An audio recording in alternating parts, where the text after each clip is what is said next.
Sophia était battue par son mari tous les jours. Chaque fois qu'il avait fini de la frapper, cet homme se mettait à genoux, lui demandait pardon, puis lui offrait un cadeau coûteux. Elle l'acceptait à chaque fois, parce qu'elle savait que refuser n'apporterait que quelque chose d'encore pire, jusqu'au jour où son amie Émilie s'est discrètement cachée chez elle et a tout entendu de ses propres oreilles. Les cris, les coups et ces bruits glaçants qui vous figeaient le sang. À partir de ce jour-là, tout a complètement changé. Sophia se levait chaque matin à 5 heures, cachait ses bleus avec du maquillage, préparait le café et faisait tout exactement comme Kevin l'aimait. Mais quand elle lui a apporté son jus, Kevin l'a recraché avec dégoût et lui a lancé qu'elle n'était capable de rien faire correctement. Sophia a forcé un sourire et a dit qu'elle allait en refaire, mais Kevin s'était déjà levé et avançait lentement vers elle. Il lui a saisi le bras brutalement et a appuyé sur ses bleus, au point qu'elle s'est mise à trembler de douleur, sans même oser crier. Kevin a lâché d'une voix glaciale. Il n'y aura pas de prochaine fois. Matin après matin, c'était toujours la même chose. Dès que Kevin quittait la maison, Sophia faisait semblant que tout allait bien,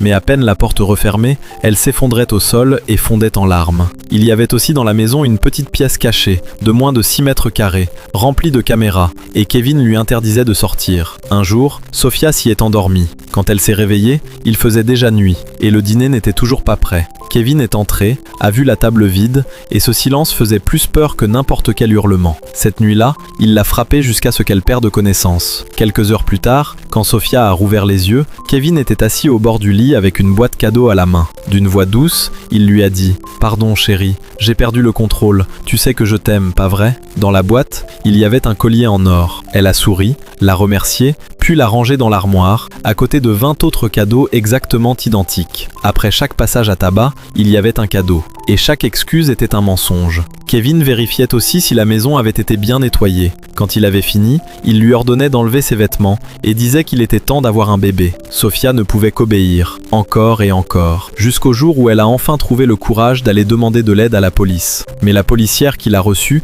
n'était autre que la sœur de Kevin. La femme l'a regardé froidement et lui a dit « Mon frère te donne tout, tu devrais être reconnaissante, pas raconter des mensonges. » Quelques semaines plus tard, Émilie est venue lui rendre visite. Dès qu'elle a vu les marques sur son bras, elle a tout compris. Paniquée, elle a dit à Sophia qu'elle devait le dénoncer. Mais Sophia, terrifiée, l'a seulement supplié de partir. Et c'est précisément à ce moment-là que la serrure a tourné. Kevin était rentré plus tôt que prévu. Sophia a vite poussé Émilie dans l'armoire, s'est rassise sur le lit et a fait comme si de rien n'était. Kevin est entré, a verrouillé la porte, fermé les fenêtres, puis tiré les rideaux. Sophia a compris que le cauchemar allait recommencer. Cachée dans l'armoire, Émilie a tout entendu. Les cris de douleur, le bruit sourd des coups et le son du corps de Sophia tombant au sol. Kevin continuait à l'insulter, disant qu'elle ne servait à rien, qu'elle l'avait mérité, qu'elle ne partirait jamais. Puis, d'un coup, tout est devenu silencieux. Émilie est sortie de l'armoire en tremblant. Elle n'a vu que Sophia allongée dans une mare de sang, respirant à peine. Elle l'a serrée dans ses bras